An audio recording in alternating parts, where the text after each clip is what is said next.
Happening, guys? How are you guys? Good, man. What's up, Roman? You guys take it away.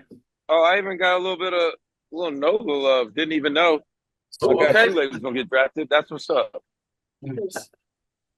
Well, Roman, why don't we start? When you look at the tape on Kool-Aid, what kind of stands out to you the most? Number one, he's always on top. He's a smart player, smart defensive back. I've told him this personally. I think he reminds me of Corey Webster as far as his height, his size, the way he plays. I never know how fast he is because he's always on top. He's always in control of the route, especially the receiver. So if he can continue, I think that is a great person, a great comp. I've actually told him this. He didn't even know who Corey Webster was. I'm like, you're a coach, Nick Saban coach. I'm asking about him. Because of the size, the speed, the ability, even Kool-Aid actually probably tested faster than him. So really great job. I'm very excited for him to be on New Orleans, and I think he can contribute very, very early. And I always like New Orleans because they address the defensive back situation all the time, and you win sometimes defensively from the back down to the line of scrimmage. Everybody, so often, sometimes teams think you win from the front to the back, but sometimes it's good to go build from the back to the front. How old did you feel when he said he didn't know who Corey Webster was? I mean, it just young kids are just different. I have kids, and children, not Kool-Aid's age, but sometimes people only look at the superstars, or right now, like where I'm at. I mean, some people might not even know Dale Green is, dude, and this guy played for 20 freaking years. Who am I kidding? Like, this is just who we're dealing with in today's time.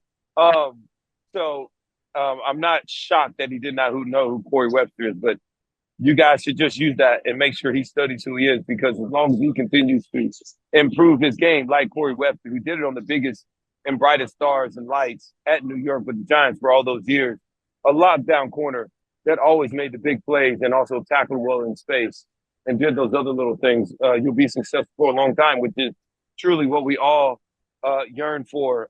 Just to get your name called is a beautiful dream, but to actually build a career and do something great for an extended period of time in your life, that's what we all aim for, especially in this room where I'm at right now. This is beautiful where I'm at. Roman, obviously we've seen him play press on the outside, but if he needed to play in the slot, does he have like the quickness and the fluidity to possibly be able to do that? I don't think he was ever asked to do it. I mean, who am I to tell you what Kool-Aid can and can't do? A lot of that has to do with Kool-Aid himself. Let's look at who he was since high school, coming out of Alabama. Probably the top player in the state the year that he came out. He's been fluid and quick because he played quarterback and did all these other great things. So he's not just this corner that just showed up at Alabama and only played defensive back. The young man's been a great athlete since day one, and he's big as well. And so we'll see how he does, because playing in the nickel is not just about being quick. You got to be great at blitzing. You got to be great at timing. You look at some of the greatest nickel defensive backs we have in the NFL, and not just today's game, but all the time. You look at people like Rondé Barber, who flourished in the slot. You look at all the other greats. And so the slot, or playing in the slot, is it's not just a guy that can cover and be quick. It's a lot of other small details that separates you from everybody else. Roman, can you talk about maybe the first time you met him and how he has grown, as a player and as a person from the first time you met him? I interviewed him a couple years ago, and the first time I met him, he had more ice on than. I mean, the temperature went down 3 degrees immediately. So that was the first thing. But he's worn it. He's been consistent. He's also the same kid that went out of his way to take a picture with my son when we were both at an Alabama game. So I'm like, all these different things is who he is. He's from Alabama, so I've cheered for him and been a big fan of his since day one. He has a very unique name, so he comes in with a sense of personality, even though the reason he got the nickname is for a completely different reason. His grandma said he had a great big old Kool-Aid smile. So that's why he was what it was. But the reason for why he wears the certain jewelry all has purposes. So I like that he's a man that's consistent. He's a man that has a purpose. And I'm just really looking forward to it. Anytime an Alabama defensive back or anybody from Alabama goes to a former, to New Orleans, a place that I love and hold dearly as my second home. So it's just it's really cool. And I'm just excited for that. And how dare I try and put a cap or say what Kool-Aid McKinstry is going to be. For the Saints to trade up for him, were you surprised he was still there at 41? Like, do you feel like the Saints, got a guy who should have gone much earlier? No, I don't, because that's what the NFL draft is. It's amazing to see when people, because look, the draft is about, fulfilling a dream ultimately. Like, that's what it's supposed to be about. Now, what happens and messes up some people's dreams is that we put expectations on these kids, on these young men that are going into the draft. Like Will Levis last year, he wouldn't have been disappointed if everybody didn't tell him that he was going to be a top 10 pick.